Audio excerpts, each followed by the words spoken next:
فأنا ناصح لإخواني بالصدع بالحق تبيض وجوههم. السكوت في مسألة الحزبية يضرها، فاصدع بما تؤمر وأعرض عن المشركين. سلامي على دماج ورجالها والشيخ يحيى ودار العلم يا سعد بانيها. بسم الله الرحمن الرحيم. الحمد لله حمدا كثيرا طيبا مباركا فيه كما يحب ربنا ويرضاه. أشهد أن لا إله إلا الله وحده لا شريك له، وأشهد أن محمدا عبده ورسوله صلى الله عليه وعلى آله وأصحابه ومن تبعهم بإحسان إلى يوم الدين. Amma ba'd. Pertemuan yang lalu kita membahas tentang Ummahatul Mukminin yang keseluruhannya ada berapa? Hamzah. Keseluruhannya ada 11. Jadi kita kaum mukminin memiliki ibu-ibu 11. Nah, dari 11 ummahatul mukminin tersebut, siapa saja yang meninggal di masa hidupnya Nabi sallallahu alaihi wasallam? Indak ya Khuzaimah.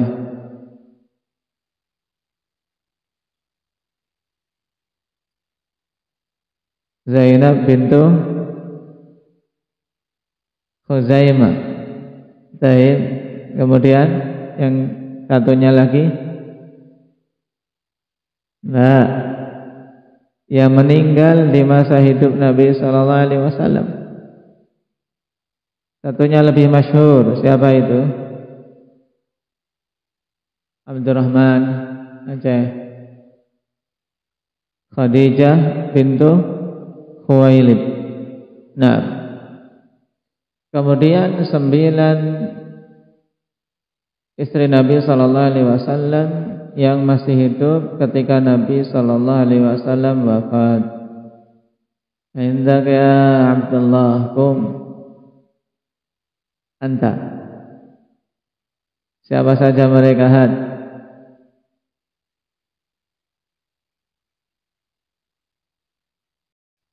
Nah, barakallahu fiikum. Sekarang kita lanjutkan dulu berkaitan dengan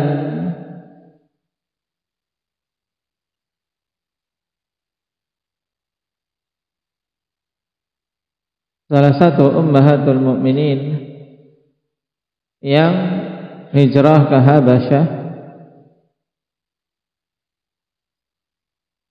kemudian suaminya meninggal dan masyhur bahwasanya suaminya tersebut dikatakan murtad.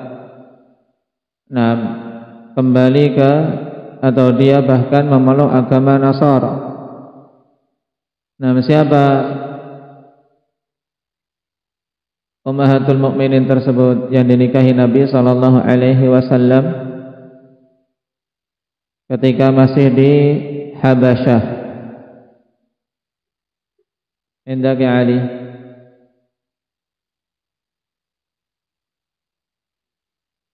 Naam, Ummu Habibah Ramlah bintu Abi Sufyan. Baik, siapa yang menjadi walinya ketika itu? Utsman bin Affan. Dan yang membayarkan mahar Nabi sallallahu alaihi wasallam siapa? Raja Najasyi. Nah, sekarang kita baca ikhwan keterangan dalam kitab kita terkait masalah bahwasanya mantan suami Ummu Habibah ini tanassar, masuk ke agama Nasrani. Nah, yaitu Ubaidullah bin Jahsh. Perhatikan catatan kaki. Al-ma'lum min Abdullah bin Jahsh annahu aslama wa thabatat lahu suhbah fala yantaqilu ila ghairihi illa bi burhanin wadihin. Ini penting akhwan, prinsip ini. Nah, merupakan perkara yang telah diketahui dengan yakin bahwasanya Abdullah bin Jahash dia adalah masuk Islam, telah masuk Islam dan telah tetap keislamannya serta telah tetap bahwasanya beliau sahabat. Nah, beliau masuk Islam kemudian apa? Hijrah, ya kan? Bahkan telah kita ketahui bahwasanya Ramlah termasuk di antara yang awal-awal masuk Islam. Nah, beliau bersama dengan suaminya Ubaidullah bin Jahash hijrah ke Habasyah dan ini amalan besar. Nah, maka kita tidak beralih kepada hal ini ya, kepada selainnya kecuali dengan bukti yang jelas untuk menetapkan bahwasanya Ubaidullah bin Jahash murtad. Ini butuh bukti yang jelas. Dan ini prinsip akhwan, sesuatu yang telah diketahui keislamannya dengan yakin, kita tidak boleh beralih kepada hukum kafir atau murtad kecuali dengan sesuatu yang yakin juga. Wa ma jaa annahu irtadda wa tanassara wa mata nasraniyan huwa qaulun masyhurun fi kutubis siyar wa ghairiha, lakin indal muhaqqaqah al haditsiyah najidu anna al qissata la tasih. Ini. Dan berita yang datang bahwasanya beliau murtad serta masuk ke agama Nasrani dan mati di atas agama Nasrani, dan itu adalah pendapat yang masyhur dalam kitab-kitab sirah dan yang lainnya. Akan tapi ketika didetilkan, diteliti secara ilmu hadis, kita mendapati bahwasanya kisahnya tidak benar, kisahnya tidak sahih. Secara periwayatan kisah tersebut tidak sahih, maka kita tidak bisa membangun penetapan bahwasanya Ubaidullah bin Jahash mati di atas kemurtadan. Berarti kita kembali ke hukum asalnya. Naam. Fa akhraja hadhihi al-qissata Ibnu Sa'din fi at-Tabaqat wal Hakim fi al-Mustadrak wa Ibnu Asakir fi Tarikh Dimashq an Ummi Habibah radhiyallahu anha wa fiha Muhammad bin Umar al-Waqidi matruk. Nah, ini pada perawinya ada perawi yang matruk, dan matruk itu tingkatan riwayatnya dhaifun jiddan kalau tidak dihukumi mungkar. Tayyib waqad kudzib, dan dia telah didustakan. Qala Adz-Dzahabi fi Siyar A'lamin Nubala wa hiya munkarah, dan itu mungkar. Wa ja'at an Urwah bin Zubair akhrajahu Tabrani fil Kabir wal Baihaqi fi Dalail an-Nubuwah wa fihi Ibnu Lahiyah ar-rajih dha'fu. Riwayat yang lain padanya Ibnu Lahiyah, dan Ibnu Lahiyah ini yang rajih dia dhaif, baik setelah kitabnya dibakar maupun sebelumnya. Wa idzan Urwah bin Zubair yarwil qissah wa huwa tabi'iyyun fa hiya munqati'ah. Selain itu riwayatnya padanya inqita'. Wa fiha gharaba haitsu anna fiha anna Utsman huwa alladhi ankahahu. Nam huwa alladhi ankahahu Ummu Habibah ay min Rasulillah sallallahu alaihi wasallam. Dan padanya apa? Ada sesuatu yang gharib.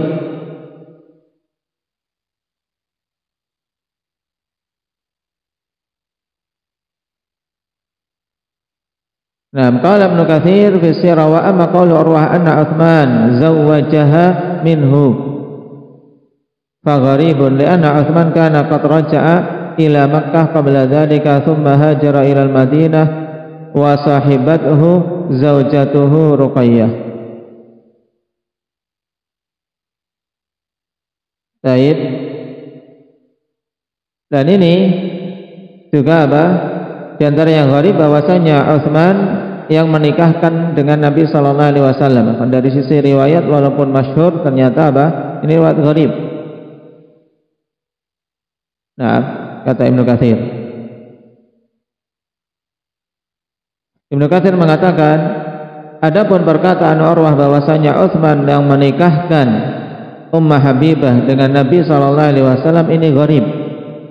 Lianna Utsman, karena Utsman dia telah kembali ke Mekah sebelum peristiwa menikahnya Ummah Habibah dengan Nabi sallallahu alaihi wasallam.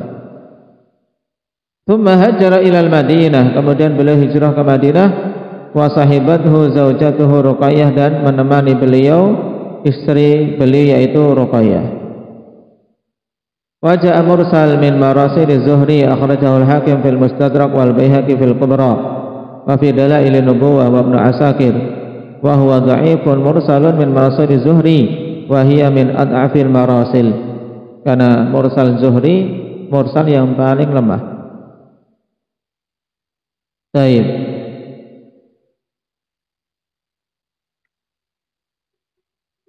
Berarti kesimpulan, akhwan, kesimpulannya bisa antum lihat di akhir pembahasan ini, fal asanidul waridah fil qissah la taqwa lil hukmi ala sahabi al madhkur bi hadzal hukm wal ilmu 'inda Allah subhanahu wa ta'ala. Afada bi hadhihi al faidah akhuna Yunus hafizahullah ta'ala. Dan itu yang dulu dibacakan juga oleh Syekhuna Yahya hafizahullah ta'ala, pembahasan ini bahwasanya riwayat tentang murtadnya Ubaidullah ibnu Jahshin riwayat yang dhaifah, maka kita tidak bisa menetapkan bahwasanya Ubaidullah ibnu Jahshin murtad. Wallahu ta'ala alam. Kisah tentang hal tersebut intinya dhaif.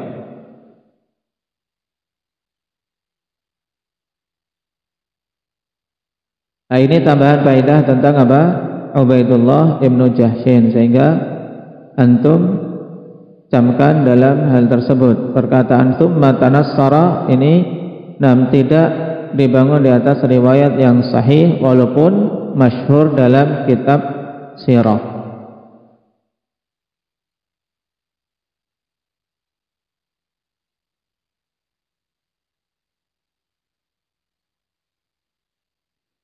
Sekarang kita masuk pada pembahasan berikutnya. Wa afdalu zaujatin Nabi sallallahu alaihi wasallam Khadijah wa Aisyah. Wa likullin minhuma maziyatun 'alal ukhra. Dan seutama-utama istri Nabi sallallahu alaihi wasallam adalah Khadijah dan Aisyah. Dan untuk masing-masing dari keduanya nilai lebih atas yang lain. Khadijah punya nilai lebih atas Aisyah, dan Aisyah punya nilai lebih atas Khadijah, dan masing-masing memiliki keutamaan besar, sehingga sulit akhwan untuk menetapkan secara mutlak mana yang lebih utama, karena masing-masing punya kelebihan. Fali Khadijah fi awalil Islam ma laysa li Aisyah min as-sabqi wal mu'azarah wan nusrah. Nah, adapun Khadijah, beliau memiliki keutamaan khusus di awal keislaman yang tidak dimiliki oleh Aisyah. Apa itu? Berupa as-sabq, terdepannya dia dalam masuk Islam. Bahkan telah kita lewati dulu pembahasan siapa yang masuk Islam pertama kali secara mutlak, ya kan? Dan Khadijah yang pertama kali membela Nabi, mengokohkan Nabi ketika turun Iqra dari ayat 1 sampai 5, Nabi begitu ketakutan yang menenangkan istrinya. Khadijah istri yang luar biasa. Nah, sehingga Nabi sallallahu alaihi wasallam sangat menghormatinya. Wal mu'azarah juga apa? Penguatan untuk Nabi, wan nusrah, dan pertolongan untuk Nabi sallallahu alaihi wasallam. Jadi Khadijah yang membela Nabi, menolong Nabi sallallahu alaihi wasallam dengan hartanya, menyokong beliau dengan hartanya, dengan kalimat-kalimat yang menenangkan Rasulullah sallallahu alaihi wasallam. Dan beliau seorang wanita yang cerdas. Ini untuk Khadijah. Wali Aisyah fi akhiril amri ma laysa li Khadijah min nashril ilmi. Dan untuk Aisyah di akhir perkara, yaitu di akhir-akhir dakwah Rasulullah sallallahu alaihi wasallam, kekhususan yang tidak dimiliki oleh Khadijah berupa apa? Penyebaran ilmu. Nah, wa naf'il ummah, dan pemberian kemanfaatan kepada umat.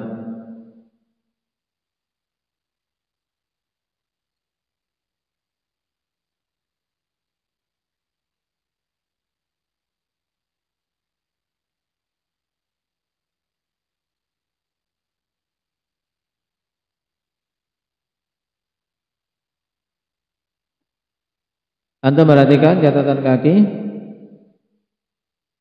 Bihada ajaba Syekhul Islam Ibnu Taimiyah rahimahullahu taala lamma su'ila an Khadijah wa Aisyah ummai al-mu'minin.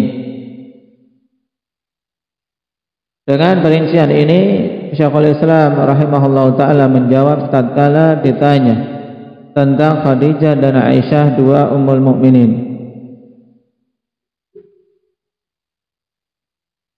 Ayyuhuma afdal, siapa di antara keduanya yang lebih utama?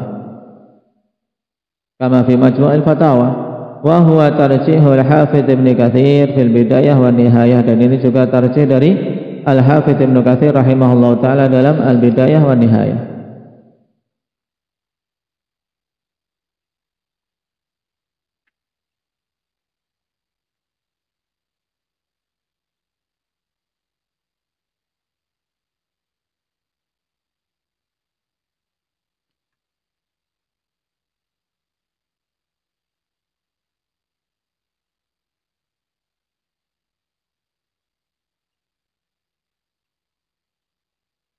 Baik. Adapun kalimat Syekhul Islam, perhatikan, qala Ibnu Taimiyah rahimahullahu taala, samku Khadijah wa ta'thiruha fi awalil Islam wa nasriha wa qiyamiha fid din lam tusharrikha fihi Aisyah wa la ghairuha min ummahatil mu'minin. Terdahulunya Khadijah dalam berislam, kemudian efek positif yang beliau berikan di awal-awal Islam serta pertolongan dan penegakan agama pada awal-awal Islam tersebut tidak bisa disamai, atau Aisyah tidak bisa menyamai dalam hal ini. Tidak pula ummahatul mukminin yang lain. Wa ta'thiru Aisyah fi akhiril Islam wa hamlid din wa tablighihi ila al-ummah wa idrakiha min al-ilmi ma lam tusharrikha fihi Khadijah wa la ghairuha mimma tamayyazat bihi an ghairiha. Sedangkan efek positif dari Aisyah, dampak positif dari Aisyah di akhir Islam berupa apa? Berupa penyebaran agama kepada umat, kemudian ilmu yang beliau pahami. Ini tidak bisa disamai oleh Khadijah dan yang lainnya dari ummahatul mukminin. Maka secara kesimpulannya, Khadijah utama dari sisi nusrah di awal Islam, dan Aisyah memiliki keutamaan dari sisi nasrul ilmi di akhir Islam. Sehingga dengannya tersinkronkan dalil-dalil yang ada, masing-masing memiliki keutamaan.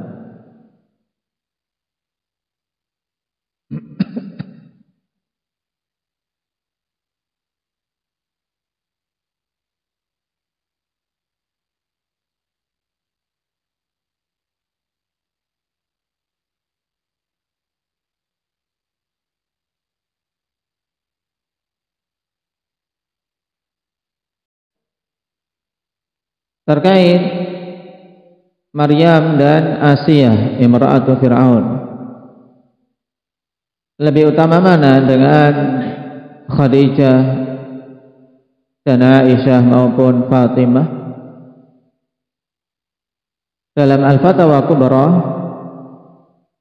Syekhul Islam rahimahullahu taala mengatakan, wa Maryam ibnatu Imran wa Asiyah imra'atu Fir'aun min afdalin nisa.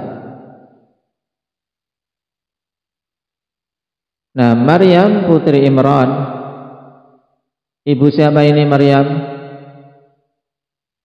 Anda Muhammad. Ibu Nabi Isa. Ibu Nabi Isa. Nah, yang pujian untuknya di dalam Al-Quran banyak. Kemudian Asiyah imra'atu Fir'aun. Asiyah imra'atu Fir'aun. Asiyah istrinya Fir'aun yang disebutkan di antaranya dalam akhir-akhir surat At-Tahrim. Min afdalin nisa, termasuk di antara seutama-utama wanita. Wal fawadilu min nisa'i hadhil ummah ka Khadijah wa Aisyah wa Fatimah afdalu minhuma. Ini. Dan wanita-wanita yang utama dari kalangan umat ini seperti Khadijah dan Aisyah serta Fatimah itu lebih utama daripada Maryam dan Asia. Baik. Ya, jadi lebih utama mana Khadijah, Aisyah dan Fatimah dibandingkan Maryam dan Asia? Jawabannya lebih utama mereka bertiga dari kalangan umat ini. Wasawab alladhi alaihi amatul muslimin wa huqiya al-ijma'u alaihi annahuma laysata binabiyyatain. Dan pendapat yang benar yang di atasnya keumuman kaum muslimin bahkan dinukilkan ijma' bahwa Maryam dan Asia bukanlah nabiyah.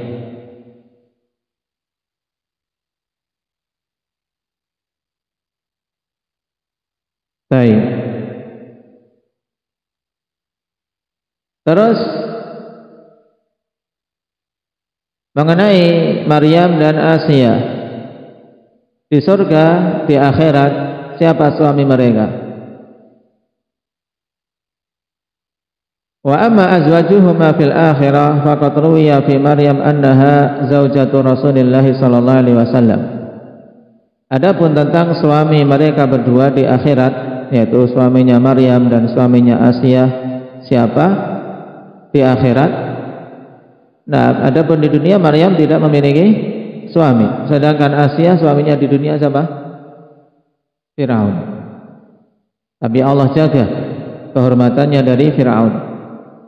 Nah, tentang Maryam telah diriwayatkan bahwasanya di akhirat beliau menjadi istri Rasulullah sallallahu alaihi wasallam.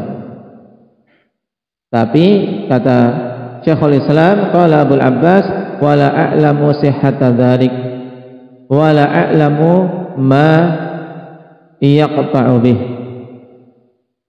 Kata Syekhul Islam, dan aku tidak mengetahui kesahihan riwayat tersebut, dan aku tidak mengetahui dalil yang bisa memastikan tentang perkara ini, sehingga kita katakan apa? Wallahu a'lam. Tapi yang jelas Allah Subhanahu wa taala akan berikan kenikmatan kepada keduanya di akhirat, yaitu tentang Maryam dan Asia.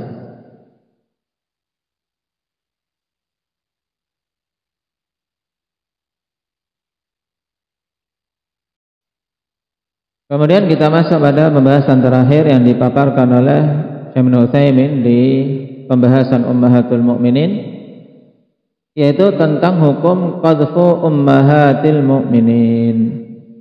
Atau tadi masih tersisa tentang Aisyah di bagian paling atas, waqad barra'aha Allahu mimma ramaha bihi ahlun nifaqi minal ifki fi suratin Nur. Dan Allah Subhanahu wa taala telah membersihkan Aisyah radhiyallahu anha dari tuduhan ahli nifaq, tuduhan orang-orang munafikin. Nah, berupa apa? Tuduhan yang sangat keji bahwasanya Ummul Mukminin Aisyah berzina. Nah, Allah Subhanahu wa taala telah membebaskan dari tuduhan tersebut di dalam surat An-Nur, dan kisah tentang kisah yang panjang. Di situ ujian yang besar untuk Ummul Mukminin Aisyah radhiyallahu anha. Dan turunlah ayat yang menjelaskan bahwasanya beliau terbebas dari tuduhan itu. Makanya beliau kemudian dikirim dengan siddiqah. bintu Siddiq.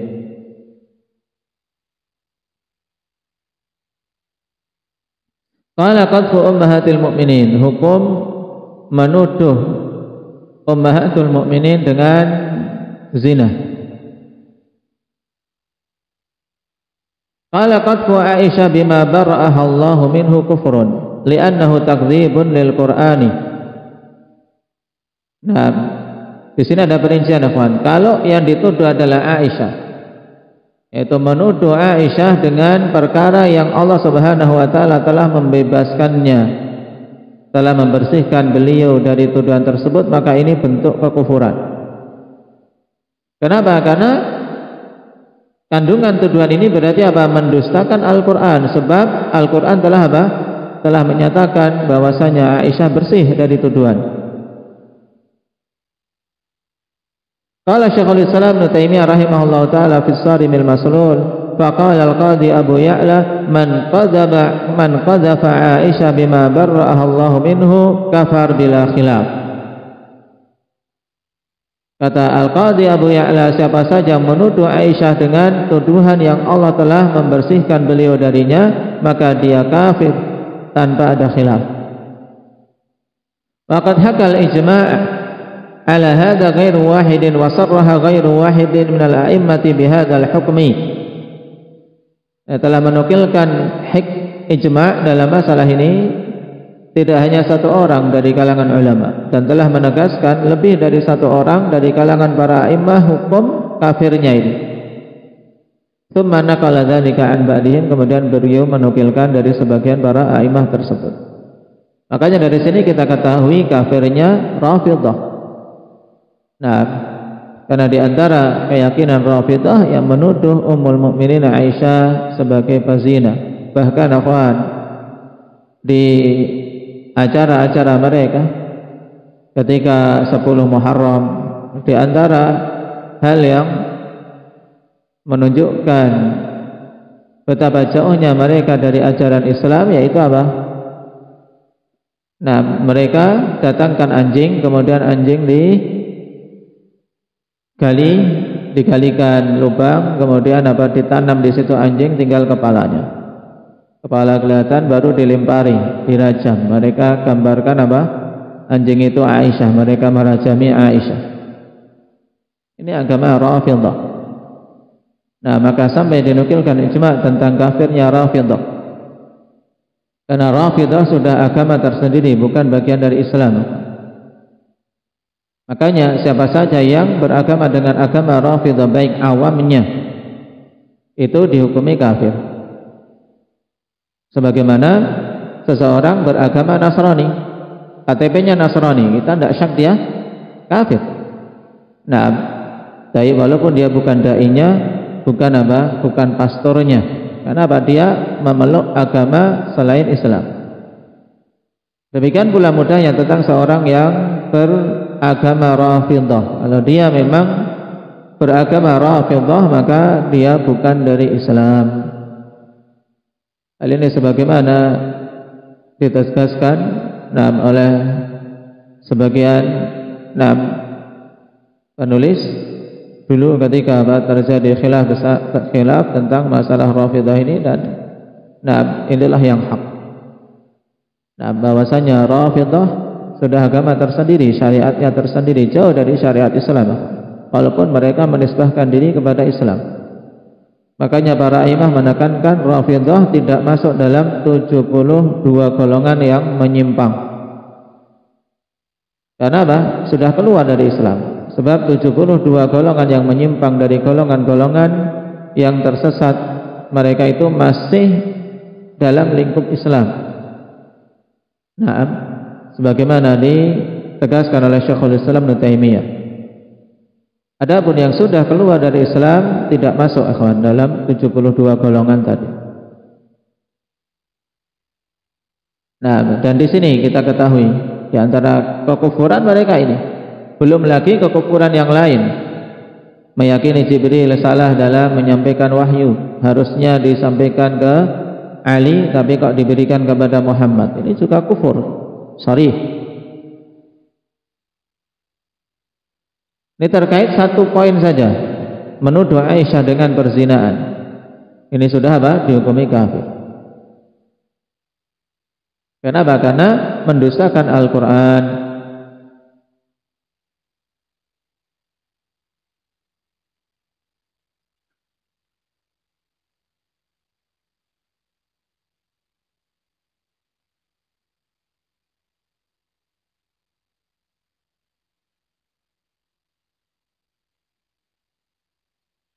Dan tadi ijma' tentang Aisyah. Kemudian wa fi qadfi ghairiha min ummahatil mu'minin qaulani li ahli ilmi. Dan terkait masalah menuduh selain Aisyah dari kalangan ummahatul mu'minin, ini ada dua pendapat di kalangan ahlul ilmi.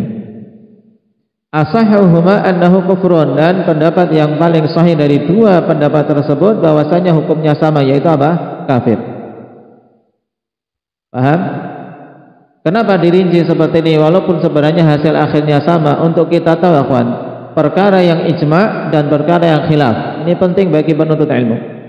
Walaupun nanti ujungnya sama, intinya siapa saja yang menuduh ummahatul mukminin dengan zina, hukumnya apa, Ali? Kufur, pelakunya kafir. Baik. Cuman di sana ada yang ijma', ada yang khilaf. Yang ijma' kalau yang dituduh siapa? Yang dituduh siapa? Aisyah radhiyallahu anha. Tapi kalau yang dituduh selain Aisyah terjadi khilaf. Nah, ada dua pendapat dan yang rajih kafirnya. Kenapa? Li'annahu qadhfun fin Nabi sallallahu alaihi wasallam. Karena hakikatnya itu merupakan tuduhan pada Nabi sallallahu alaihi wasallam juga.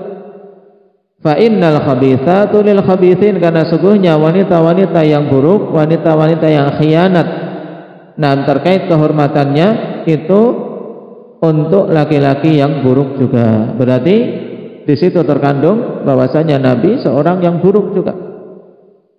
Paham? Disinilah kenapa tuduhan zina, tuduhan selingkuh, tuduhan bahwasanya istri-istri Nabi itu khianat dalam masalah ranjang, maka ini adalah kekufuran. Dan semua ikhwan istri-istri Nabi mereka bersih dari hal ini. Nah, semua istri-istri Nabi kita maupun nabi-nabi yang lain, mereka adalah wanita-wanita yang bersih dari sisi apa? Sisi kehormatannya.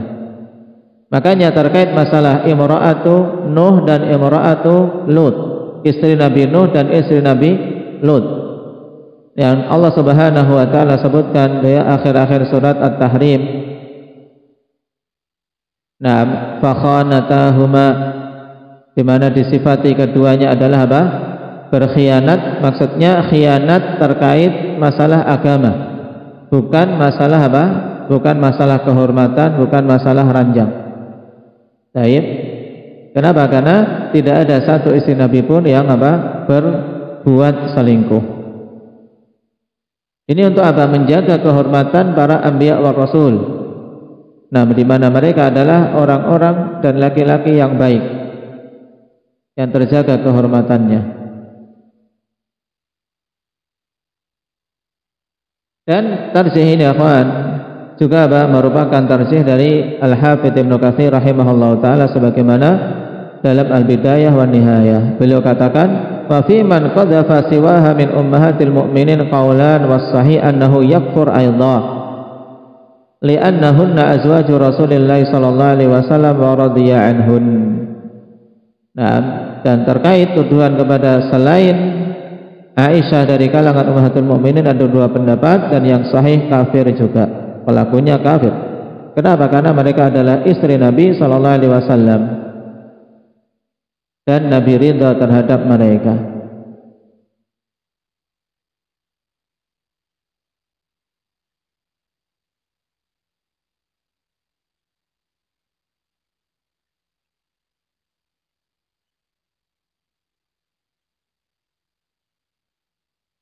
Kemudian disebutkan oleh Ibnu Hazm dalam Al-Muhalla dengan sanadnya dari Hisham Ibnu Ammar. Qala sami'tu Malik bin Anas yaqul man sabba Abu Bakr wa Umar jullid wa man sabba Aisyah qutil. Ini fatwa dari Imam Malik Ibn Anas, terkait orang yang mencaci maki Abu Bakar, Umar dan Aisyah. Kata beliau, siapa saja yang mencela Abu Bakar dan Umar dia dicambuk, dan siapa yang mencela Aisyah dia dibunuh. Kemudian ditanya, qila lahu lima yuqtal fi Aisyah, kenapa kok dibunuh kalau mencela Aisyah? Qala li'anna Allah ta'ala yaqulu fi Aisyah radhiyallahu anha, ya'idukumullahu an ta'udu limithlihi abadan in kuntum mu'minin. Kemudian Imam Malik mengatakan, karena Allah telah mengatakan tentang Aisyah, Allah telah menasihati kalian, jangan sampai kalian mengulangi yang semisal ini selama-lamanya jika kalian beriman. Berarti kalau mengulangi tuduhan kepada Aisyah menunjukkan dia tidak beriman. Qala Malik faman ramaha faqad khalafal Qur'an wa man khalafal Qur'an qutil. Ini hukum yang tegas dari Imam Malik. Siapa saja yang menuduh Aisyah dengan perzinaan setelah peristiwa itu, dia menyelisih Al-Quran, dan siapa saja menyelisih Al-Quran dibunuh. Kemudian hal ini dibenarkan oleh Imam Ibn Hazm. Qaulu Malik hahuna sahih wa hiya riddatun tammah wa takdzibun lillahi ta'ala fi qad'ihi bi bara'atiha. Kata Ibn Hazm, pendapat Imam Malik di sini benar, bahwasanya yang menuduh Aisyah itu dihukum mati karena murtad secara sempurna dan mendustakan Allah pada perkara yang Allah telah membersihkannya. Dan kemudian Ibn Hazm juga merajihkan bahwasanya hukum ini sama pada ummahatul mukminin yang lain, bahwasanya menuduh ummahatul mukminin dengan zina hukumnya apa? Mujahid? Kafir. Taib, hukumnya kafir. Nah, barakallahu fikum. Kita selesai dari pembahasan ummahatul mukminin. Dihafal ya, nama-nama mereka apa? Naktahi bihada, subhanakallah bihamdik, asyhadu an la ilaha illa anta, astaghfiruka.